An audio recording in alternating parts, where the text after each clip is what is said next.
Hello friends, स्वागत है आपका हमारे यूट्यूब चैनल पे। तो फ्रेंड्स, हमने पिछले वीडियो में परिमेय संख्या और अपरिमेय संख्याओं के बारे में सीखा। अब हम परिमेय संख्या और अपरिमेय संख्याओं की कुछ संक्रियाओं पर चर्चा करेंगे। लेकिन संक्रियाओं को जानने से पहले हम थोड़ा सा जो परिमेय संख्याओं को जोड़ने और घटाने के लिए थोड़ा जरूरी होता है, जैसे वर्गमूल, घनमूल। तो पहले हम वर्गमूल, घनमूल इन पर चर्चा करेंगे, उसके बाद फिर हम उनकी संक्रियाओं पर चलेंगे, जिसके अंतर्गत हमारा करनी आएगा और घातांक आएगा। तो पहले हम वर्गमूल और घनमूल निकालना सीखते हैं। तो फ्रेंड्स, हमारा टॉपिक है वर्ग और वर्गमूल, यानी स्क्वायर एंड स्क्वायर रूट। तो जनरली वर्ग क्या होता है? तो वर्ग दोस्तों, जब हम मान लीजिए कोई भी संख्या हो, उस संख्या का हम उसी से एक बार गुणा करें। जैसे 2, हमने 2 का गुणा 2 से ही किया, कितने बार? एक बार। तो जो हमें गुणनफल प्राप्त हुआ, जैसे गुणनफल कितना आएगा? 4। तो ये 4 कहलाया इस संख्या का वर्ग, यानी 2 का वर्ग। वर्ग को हम घात के रूप में भी लिखते हैं, यानी 2 के ऊपर यदि 2 घात लगा दे तो उसे हम क्या कहते हैं? वर्ग कहते हैं। तो 2 का वर्ग कितना हुआ? 4। उसी प्रकार से जैसे 3 होता, तो 3 का जब हम उसी संख्या का उसी से एक बार गुणा करते हैं तो कितना आता है? जो गुणनफल आ रहा है, जैसे 3 तरीके 9, तो ये क्या कहलाया? वर्ग। किसका कहलाया? 3 का वर्ग। तो 3 के ऊपर घात लगा दिए, है ना। तो 3 का, इसी को हम 3 का स्क्वायर भी बोलते हैं। तो 3 की पावर 2 है ना, तो इसका मान कितना है? 9 आया, मतलब 3 की पावर 2 यानी 9। ये संख्या का क्या कहलाया? इस संख्या का वर्ग, यानी 3 का वर्ग 9, 2 का वर्ग 9। उसी प्रकार से 4 का वर्ग 16, 5 का 25। तो ऐसे हम वर्ग निकालते हैं। जनरली दोस्तों, हमें 1 से 20 तक का लगभग वर्ग याद होना चाहिए, जो हमें मैथ में भी और रीजनिंग में भी काम आते हैं, है ना। तो याद कर लेना चाहिए हमें 1 से 20 तक का लगभग मिनिमम। ज्यादा से ज्यादा आप 100 तक याद कर लीजिए, जहां तक याद कर सकते हैं कर लीजिए, लेकिन मिनिमम 1 से 20 तक की संख्याओं का वर्ग हमें याद होना चाहिए। तो हम ऐसे संख्याओं का वर्ग निकालते हैं, तो ये संख्या का वर्ग होता है। उसी प्रकार से जब बात आती है वर्गमूल की, तो वर्गमूल क्या होता है? तो वर्गमूल, जैसे हमने 2 का गुणा 2 एक बार 2 से किया है ना, तो कितना आया? 4। उसी प्रकार से जैसे 3 का गुणा हमने एक बार 3 से किया तो 9 आया। तो ये तो वर्ग आया। लेकिन जो हमारे पास वर्ग संख्या है, जैसे 2 का वर्ग कितना है? 4।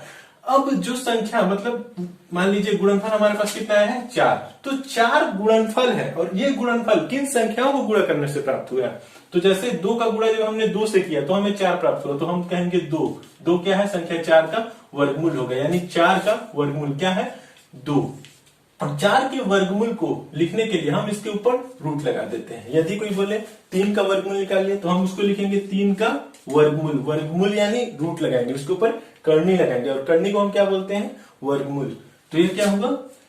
और करनी को वर्गमूल कब बोलते हैं? जब जैसे करनी कहीं पर बात आती है करनी की, तो करनी में भी घात होते हैं। तो जब यहाँ पे करनी, जैसे हम वर्ग बोले, तो वर्ग में घात 2 होता है। करनी की घात कितनी होती है? 2। तो हम घात 2 को करनी के अंतर्गत लिखते नहीं है जनरली, है ना।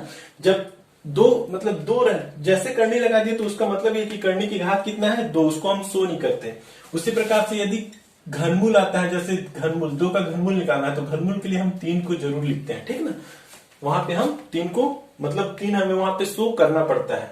तो घनमूल जब सीखेंगे तो और सीखेंगे। तो यहाँ पे वर्गमूल सीख रहे हैं, तो वर्गमूल में हम जनरली घात को छोड़ देते हैं, वहां पे घात को शो नहीं करते, बस रूट लगा देते हैं। आप चाहें तो शो भी कर सकते हैं, कोई उस पर प्रतिबंध नहीं है। तो जैसे √4 हमने √4 लिख दिया, मतलब 4 का वर्गमूल, और 4 का वर्गमूल बोलेंगे तो क्या आएगा? 2 आएगा। तो ये वर्गमूल और वर्ग दोनों एक दूसरे के लगभग विपरीत होते हैं। यदि हम इसी को वर्गमूल को भी कहीं कहीं पर घात के रूप में जैसे लिखते हैं, तो 4 की घात हम कितना लिखते हैं? लगभग 1 की पावर आधा, 1/2। उसी प्रकार से जैसे 3 लिखेंगे, तो 3 के ऊपर हम जैसे घात लिखेंगे 1/2, या इसको आप इस रूप में भी लिखिए या आप इसको इस रूप में भी लिखिए, दोनों क्या है? बराबर है। तो ये होता है करनी, और इसी को हम क्या बोलते हैं? घात भी बोलते हैं। लेकिन जब वर्ग बोलेंगे तो घात 2 होता है, और वर्गमूल बोलेंगे तो घात आधा होता है। जैसे हमने 2 का वर्ग बोला तो 2 की पावर 2 लगाया, तो ये वर्ग हुआ। लेकिन हम बोलेंगे जैसे 4 का क्या निकालना है? हमें वर्गमूल निकालना है, मतलब 4 की पावर हमें आधा का मान निकालना है। तो ये हमारा वर्गमूल होता है, और इसी को हम चाहे तो ऐसे भी लिखते हैं, √4। तो जनरली वर्ग और वर्गमूल एक दूसरे के लगभग विपरीत होता है, आप ऐसे समझिए, है ना। और वर्गमूल ऐसे किसी संख्या का वर्ग निकालना हो तो हम उसी संख्या का उससे गुणा कर देते हैं, और वर्गमूल निकालते हैं तो जो गुणनफल होता है, जैसे 4 किसका किन संख्याओं को गुणा करने पे आएगा? 2 को। तो 2 का वर्ग 4 का वर्गमूल क्या होगा? 2 होगा। और वर्गमूल को हम ऐसे भी लिखते हैं और रूट के रूप में भी लिखते हैं, और रूट की पावर कितनी होती है? 2 होती है, जिसे हम जनरली शो नहीं करते हैं, ठीक। और जैसे मान लीजिए और एक आध दो, जैसे अब मैं बोलूं 25, 25 का वर्गमूल क्या होगा? 25 का वर्गमूल, तो वर्गमूल मतलब 25 किन संख्याओं को गुणा करने से आया, मतलब किस संख्या को हमने उसी संख्या से गुणा किया तो 25 आया। तो जैसे मैं बोलूंगा 5, तो 5 का गुणा 5 से करें तो हमारे पास कितना आएगा? 25। तो ये जो 25 आया ये तो वर्ग आया, मतलब 5 का वर्ग क्या होगा? 5 का वर्ग क्या होगा? 25 होगा। उसी प्रकार से हम बोले 25 का वर्गमूल क्या होगा, तो 25 का वर्गमूल मैं बोलूंगा क्या आएगा? 5, क्योंकि 5 का जब हम 5 से ही गुणा करते हैं तो 25 आता है। तो उसी प्रकार से 25 का वर्गमूल हम निकालेंगे तो कितना आएगा? 5 आएगा। तो ये होता है वर्ग एंड वर्गमूल। तो जनरली 1 से 20 तक की संख्याओं को तो हमें कंठस्थ होने चाहिए, है ना, वर्ग निकालना, तो उसका वर्गमूल भी याद रहता है। जैसे मैं बोलूं 121, तो 121 किसका वर्ग होता है? तो 11 का। तो 121 का वर्गमूल क्या होगा? 11, और 11 का वर्ग क्या होगा? 121, 169 हो, 144 हो, मतलब 20 तक की संख्याएं हैं। 20 का क्या होता है? 400। तो 400 को मतलब 20 इंटू 20 लिखिए आप, तो कितना आएगा? 400। मतलब 20 का वर्गमूल क्या, सॉरी 400 का वर्गमूल होगा 20 और 20 का वर्ग क्या होगा? 400। तो लगभग मतलब कम से कम आप 20 तक की संख्याओं को याद रखिए, उनका वर्ग और वर्गमूल। यदि आपको वर्ग याद है तो वर्गमूल ऑटोमेटिक आपको याद रहेगा, है ना।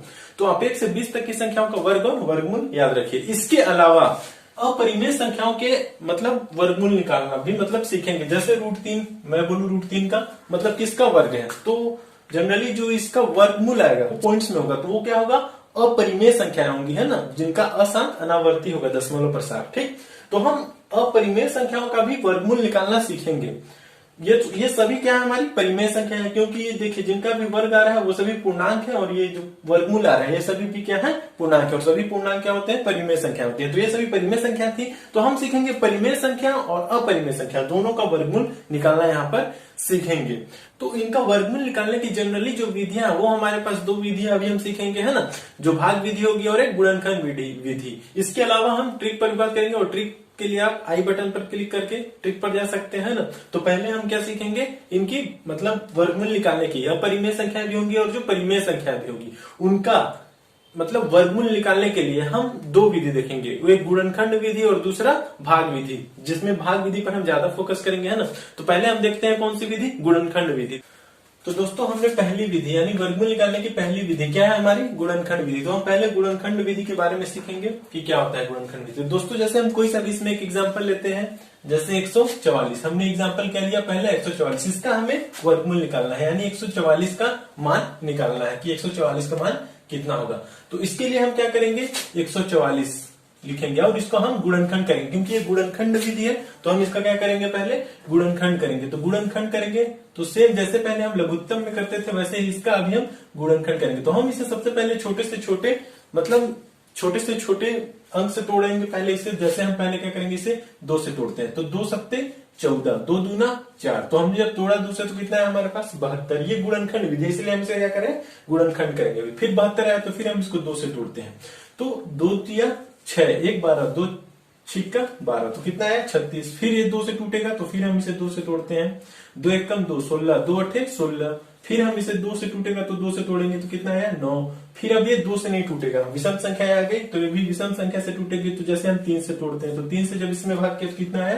3, और फिर 3 लास्ट में 1 आया। मतलब हमने इसका गुणनखंड किया तो हमारे पास गुणनखंड कितना आया? 2 into 2 into 2 into 2 into 3 into 3। तो हमने इसका गुणनखंड किया तो हमारे पास कितना आया? ये आया। तो जब हम इसका वर्गमूल निकाल रहे हैं, यानी घात यहाँ पे कितना है? जनरली 2 है। पहले मैं बताया हूं जिसमें करनी का घात नहीं दिखता मतलब उसका कितना होता है? 2 होता है, जिसे हम जनरली 100 नहीं करते हैं। तो यहाँ पे घात 2 है, तो हम यहाँ पे इसको जैसे हमने इसका मान मतलब हमारे पास 144 का मान कितना आया है? ये मान आया हमारे पास, इतना है ना। हम 144 को कितना लिखे? रूट के अंदर 2 इंटू 2 इंटू 2 इंटू 2 इंटू 2।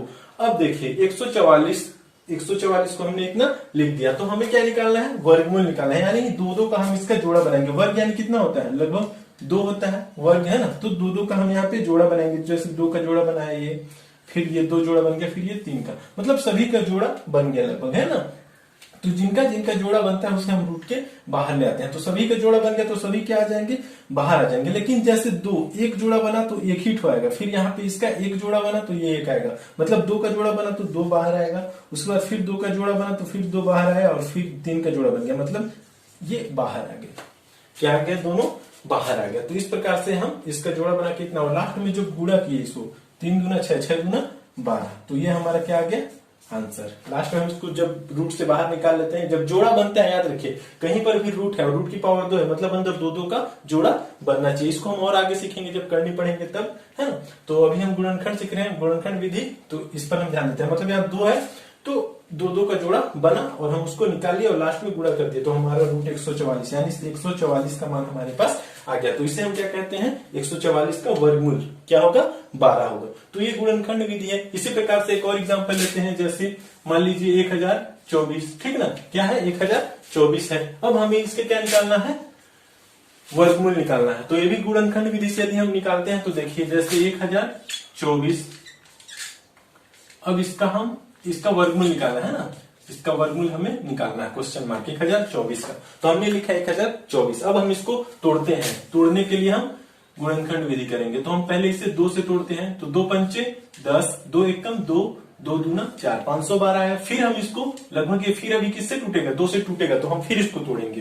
तो फिर हम इसको 2 से तोड़ते हैं, तो 2 दूना 4, 1 बचा 11, 2 पंचे 10, फिर 1 बचा 2, 2 छिक्का 12, 256 आया। फिर हम इसको लगभग 2 से टूटेगा तो 2 से तोड़ेंगे, 2 एकम 2, 2 दूना 4, 2 अट्ठे 16। फिर 2 से तोड़ेंगे तो 2 एकम 2 छिक्का 12 है ना, 2 चौके 8। फिर 2 से तोड़े तो कितना आया, 32 आएगा। फिर 2 से आप इसको तोड़िएगा है ना आराम से, तो 16 आएगा। 2 से 8 आएगा, फिर 2 से हम तोड़े तो 4 आया, और फिर 2 से तोड़े तो 2 आया, और लास्ट में 2 से तोड़ दिए, इतना एक आया। तो ये हमने इसका गुणनखंड किया। तो गुणनखंड क्या है, तो यहाँ पे हमारे पास, मैं ऐसे विस्तार से नहीं लिखूंगा, इसको डायरेक्ट बता रहा हूँ। तो जैसे 2 का एक जोड़ा बना, ये गुणनखंड करने के बाद इतना आया, ठीक, और ये जोड़ा बन गया, फिर ये जोड़ा बन गया, ये जोड़ा बन गया, और ये जोड़ा बन गया। मतलब कितना जोड़ा बना, लगभग 1 2 3 4 5, कितना तो जोड़ा बना, 5, यानी 2 इंटू 2 इंटू 2 इंटू 2 इंटू 2, ये हमारे पास आया। ठीक, इसको आप लिखते तो रूट के अंदर पहले 10 को लिखते, जैसे रूट लगाया यहाँ पे तो 10 लिखोगे, 2 इंटू 2 इंटू 2 इंटू 2, 3 3 6, 3 3 के 9 और 1 10। अब इसका जोड़ा बना, इसका जोड़ा बन गया, इसका जोड़ा बन गया, इसका मतलब कितना आया हमारे पास, मतलब रूट से सब बाहर आ गया, जोड़ा बन गया, मतलब इसका एक बाहर आ गया। तो ये बाहर आया, फिर ये बाहर आया, फिर ये बाहर आया, ये और ये क्या आ गया, बाहर आ गया। तो अब इसको हम आपस में गुणा कर दें, 2 दूना 4 दूना 8 दूना 16 दूनी 32, मतलब कितना आया, 2 दूना 4 दूना 8 दूना 16 दूना 32, मतलब 1024 का वर्गमूल कितना है हमारे पास, 32 आया। तो ये हम क्या निकालते हैं, ऐसे गुणनखंड विधि से क्या निकालते हैं, हम इसका वर्गमूल निकालते हैं। तो ये थोड़ी लंबी विधि हो जाती है, और इसमें ना जनरली सभी का मतलब वर्गमूल नहीं निकल पाता। जैसे पॉइंट्स वाले आते हैं, जैसे मान लीजिए कहीं पर 12.50 लिखा हुआ है, तो हमें इसका वर्गमूल निकालना है। तो इसका निकालने के लिए ये मेथड फ्लॉप हो जाता है, ये जनरली काम नहीं आता वहां पे। तो इसके लिए हमें फिर किस में जाना पड़ता है, वर्गमूल निकालने के भाग विधि। एक दूसरी विधि है भाग विधि, तो हम सीखेंगे इसके बाद क्या सीखेंगे, भाग विधि। उसी प्रकार जब अपरिमेय संख्या, ये सभी क्या है, मतलब ये रूट से बाहर आ जा रहा है, मतलब ये सभी परिमेय संख्या है। क्या है ये, परिमेय संख्या है। और जब अपरिमेय संख्या आती है, जैसे √3 हो, √2 हो, रूट में 7 हो, रूट में 6 हो, ये सब क्या है, अपरिमेय संख्या है। तो इनका जब हमें क्या निकालना है, वर्गमूल, तो ये इस मेथड से नहीं निकलता है। तो इनको निकालने के लिए हम अब कौन सा मेथड देखेंगे, वो देखेंगे वर्गमूल निकालने की भाग विधि। तो हम चलेंगे किस पे, भाग विधि, जिसमें हम पॉइंट्स वाले भी निकालेंगे, और मतलब ये भी अपरिमेय संख्या है जिनका वर्गमूल जैसे पॉइंट्स में जिनका निकल रहा है, ठीक ना, वो अपरिमेय संख्या होती है, हमने पढ़ चुका है पहले भी। तो हम अब अपरिमेय संख्याओं को, मतलब अपरिमेय संख्याओं का वर्गमूल निकालना सीखेंगे किस मेथड से, भाग विधि से। तो ये गुणनखंड विधि है, लंबा हो जाता है, तो हम सीखेंगे कौन सी, भाग विधि।